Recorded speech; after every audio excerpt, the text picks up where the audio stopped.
Good morning students. आज ninth class की science का चैप्टर 5 स्टार्ट कर रहे हैं। और बच्चों यहाँ पे क्या है, चैप्टर 4 तक क्या था भाई मैं आपको बता देता हूँ। जो हमने 4th चैप्टर तक पढ़ा है, चैप्टर 4 तक तो बच्चों केमिस्ट्री थी हमारी, ठीक है। अभी चैप्टर 5 और 6 पढ़ोगे तो बच्चों ये बायोलॉजी के चैप्टर हमारे पास होंगे। These are the chapters of biology.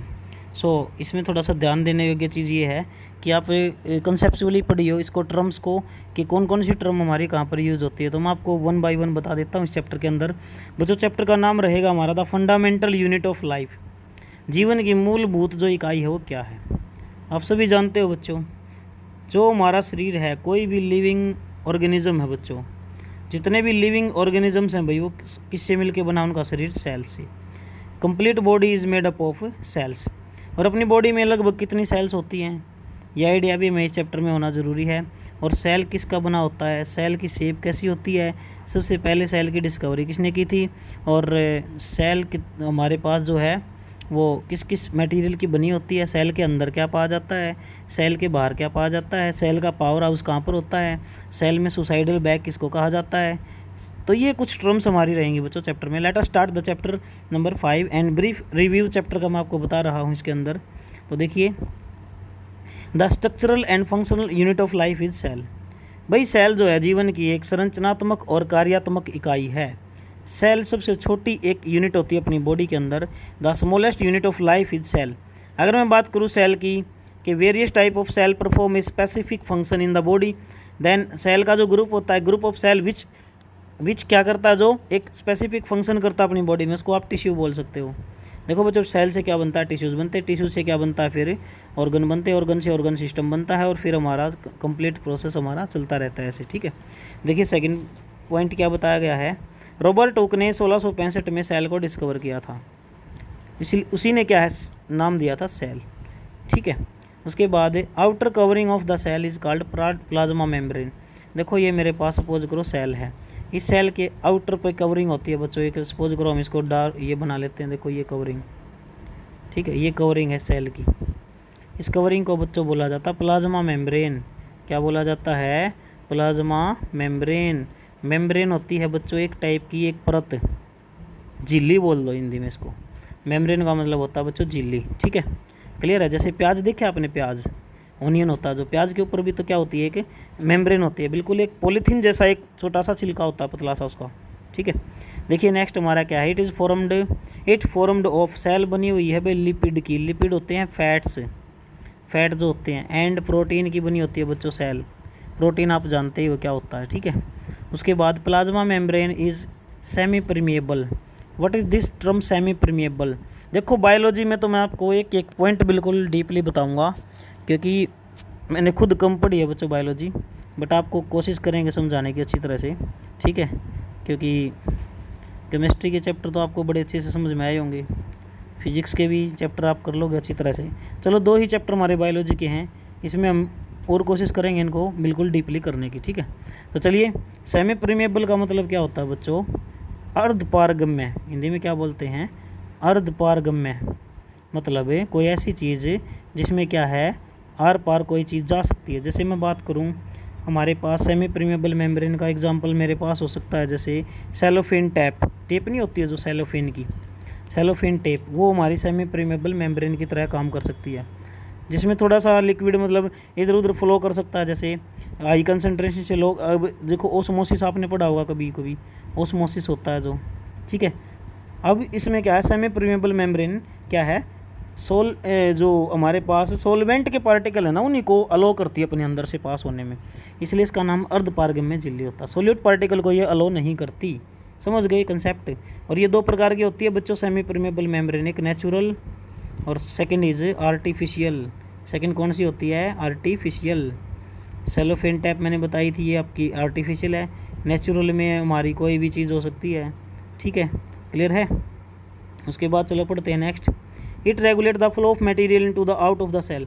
देखो बच्चों क्या होता है, कई बार हमारी सेल के अंदर वाटर चला जाता है, सेल स्वेल हो जाती है, कई बार सेल पानी को बाहर निकाल देती है, श्रिंक हो जाती है। तो ये प्रोसेस होते हैं हमारे पास, ये semi permeable membrane of the cell के कारण ही होते हैं, क्लियर है। सुना होगा आपने हाइपरटोनिक सॉल्यूशन क्या होते हैं, हाइपरटोनिक, हाइपोटोनिक क्या होते हैं, तो ये उसी से रिलेटेड होते हैं, हमारे ओस्मोसिस से रिलेटेड होते हैं बच्चों, ठीक है। क्लियर है या नहीं है, बताओ, कंसेप्ट इज़ क्लियर। चलिए नेक्स्ट जो हमारी इसमें पॉइंट रहेगा वो क्या रहेगा भाई, इससे चीज़ें जो है सेल के अंदर जाती हैं, बाहर जाती हैं। इन्हें प्लांट सेल में प्लाज्मा मेम्ब्रेन क्या है, एक covered by another lining called cell wall. देखो बच्चों, प्लांट सेल में तो क्या होता है, प्लांट सेल जो हमारी होती हैं उनके अंदर क्या है, सेल वॉल होती है। उनमें प्लाज्मा मेम्ब्रेन की जगह हम सेल वॉल को यूज़ करते हैं एक टर्म को, ठीक है। क्लियर है, तो ये याद रखना आप, सेल वॉल प्लांट सेल में प्रेजेंट है और एनिमल सेल में अब्सेंट है। It is made up of cellulose. देखो प्लांट सेल, जो प्लांट की सेल है उसकी जो सेल वॉल है बच्चों वो सेलुलोज की बनी होती है। किसकी बनी होती है, सेलुलोज की। Clear. It is freely permeable protective supportive layer. ये सेल को बचा के रखती है। सेल वॉल का जो रोल है वो सेल को प्रोटेक्ट करना है, बचा के रखना है। नेक्स्ट रो देखो भाई, the presence of freely permeable cell wall help the cell of plant fungi bacteria to live in dilute solution without bursting. भाई इस ऐसी सिचुएशन पे जो प्लांट सेल है, फंजाई की सेल है या फिर बैक्टीरिया की सेल है, वो डाइल्यूट सॉल्यूशन जो होता है हमारा, जिसमें पानी ज़्यादा होता है, उसमें बर्स्ट होने से बच जाते हैं, टूटने से बर्स्ट का मतलब है अरे विस्फोट भाई, उसमें अपने आप वो विस्फोट होने से बच जाते हैं, ठीक है। Clear. It is the centre of the cell at the centre of the cell, cell के सेंटर पर एक single spherical cell wall defined nucleus. बिल्कुल हर एक सेल के सेंटर पर क्या होता है, उसका एक न्यूक्लियस। जैसे एटम के सेंटर पर न्यूक्लियस होता था, तो सेल के सेंटर पर भी क्या होता है कि न्यूक्लियस होता है भाई, उसका नाभिक होता है सेल का, नाभिक। क्लियर है, अंडरस्टैंड। चलिए उसके बाद देखते हैं हम इसमें नेक्स्ट पॉइंट हमारा क्या रहेगा। अब देखो न्यूक्लियस हमने पढ़ लिया, न्यूक्लियस होता है सेंटर ऑफ द सेल पे। Nucleus is separated from cytoplasm. अब साइटोप्लाज्म क्या होता है, ये न्यूक्लियस इससे अलग किया जाता है बाय डबल लेयर्ड मेम्ब्रेन, जिसको न्यूक्लियर मेम्ब्रेन बोलते हैं बच्चों। देखो सेल का जो पार्ट होता है ये न्यूक्लियस है। जो ये पार्ट बच गया ना, देखो मैं इसको एक ड्राइंग बनाता हूँ इसके अंदर इसी टाइप की।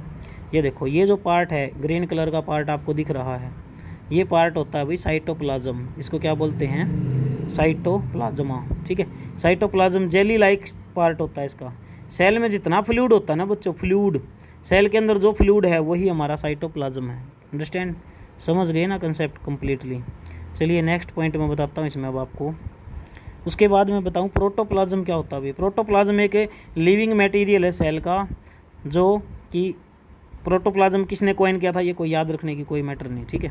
तो प्रोटोप्लाज्म क्या है, एक सेल का लिविंग मटेरियल होता है जिसमें प्रोटीन टाइप के कुछ सब्सटेंस होते हैं हमारे, ठीक है। उसके बाद Huxley regarded protoplasm as the physical basis of life. Huxley जो साइंटिस्ट थे उन्होंने क्या है, प्रोटोप्लाज्म को क्या कहा है, शारीरिक जो लाइफ का मतलब एक टाइप का फिजिकल बेस कहा भाई इन्होंने। साइटोप्लाज्म क्या होता है, cytoplasm is the fluid centre of cell present between the nucleus and plasma membrane के बीच में, जो मैंने बताया था ना आपको, जो जेली लाइक पार्ट होता है सेल का बिल्कुल सी। It contain metabolites and organelles. इसमें काफ़ी सारी चीज़ होती हैं बच्चों, ऑर्गेनल्स होते हैं, मेटाबोलाइट्स होते हैं, ठीक है।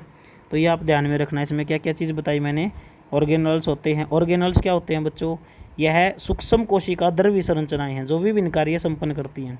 ऑर्गेनल क्या है भाई, ऑर्गेनल को मैं हिंदी में अगर बोल लूँ तो ऑर्गेनल को मैं कह सकता हूँ एक टाइप से, क्या बोल सकता हूँ हिंदी में मैं, अंगक।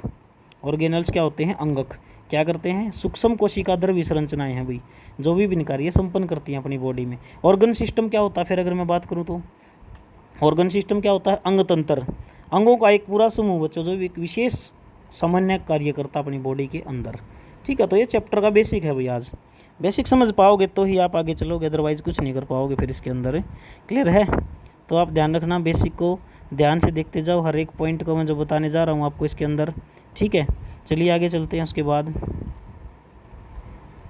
भाई दो प्रकार की सेल है हमारी बच्चों, एक तो हमारे पास होती है प्रोकैरियोटिक, दूसरी होती है यूकैरियोटिक। प्रोकैरियोटिक कौन सी सेल होती है बच्चों, इसको हिंदी में मैं बोल सकता हूँ प्रोकैरियोटिक सेल को असीम केंद्र कोशिकाएं। हिंदी में क्या बोल सकता हूँ, प्रोकैरियोटिक सेल को असीम केंद्र कोशिकाएं, ठीक है। तो हिंदी याद रख लेना भी इनकी, क्योंकि बायोलॉजी में हिंदी बहुत ज़रूरी होती है, समझ में आएगा तभी। और एक यूकैरियोटिक सेल कौन सी होती हैं बच्चों, ये होती हैं ससीम केंद्र कोशिकाएं। ये असीम केंद्र कोशिकाएं और ये ससीम केंद्र कोशिकाएं। दोनों में क्या डिफरेंस है मैं बता देता हूँ बेसिकली आपको। प्रोकैरियोटिक सेल हमारी क्या होती हैं, जिन कोशिकाओं में केंद्रक स्पष्ट नहीं होता, यानी जिनके अंदर न्यूक्लियस स्पेसिफाइड नहीं है, इनके अंदर न्यूक्लियस नहीं होता। जबकि यूकैरियोटिक सेल के अंदर क्या है, स्पष्ट रूप से आप पहचान लोगे कि ये न्यूक्लियस रहा इसका, बट इनमें अगर हो भी गा तो आप उसको डिफाइन नहीं कर पाओगे कहाँ पर है लोकेशन उसकी। एग्जाम्पल अगर मैं बताऊं बच्चों प्रोकैरियोटिक सेल के, तो जो भी हमारे पास बैक्टीरिया की सेल हैं, ठीक है, साइनोबैक्टीरिया, कोई सा भी बैक्टीरिया भाई। उसके बाद यूकैरियोटिक सेल में हमारा जैसे एनिमल की सेल है, या फिर मैं बताऊं आपको प्लांट सेल्स, ये दोनों हमारी यूकैरियोटिक में आती हैं। तो अंडरस्टैंड, आपको कॉन्सेप्ट समझ में आया होगा बच्चों, है ना। तो देखो prokaryotic cell lack well organise nuclear membrane bounded organelles and they have 70s type of ribosome. इसमें राइबोसोम 70s टाइप के होते हैं। यूकैरियोटिक सेल हमारे क्या हैं, प्रॉपर न्यूक्लियस होता है और इनके अंदर 80s टाइप के राइबोसोम होते हैं प्रेजेंट, ठीक है। अगला जो पॉइंट रहेगा हमारा वो रहेगा बच्चों ER क्या होता है भाई, ER का मतलब है अंतःद्रवी जालिका, एंडोप्लाज्मिक रेटिकुलम। देखो बच्चों ER का मतलब क्या होता है, अंतःद्रवी जालिका, यानी अंतःद्रवीय जालिका, एक जाली सी होती है जो अंदर की तरफ लिक्विड इसमें होता है हमारे पास। तो देखो अंतःद्रव्य जालिका हमारी क्या होती है भाई। अंतःद्रव्य जालिका के बारे में अगर मैं आपको बताऊं इसके अंदर, तो यू कैन सी हेयर देखो, इट इज़ एन ये electron microscopic network of cisternae vesicles and tubules. It is of 2 type, 2 प्रकार की है बच्चों। एक तो RER भाई, ठीक है, एक हमारे पास होती है SCR। तो देखो मैं दोनों को आपको ब्रीफली बता देता हूँ।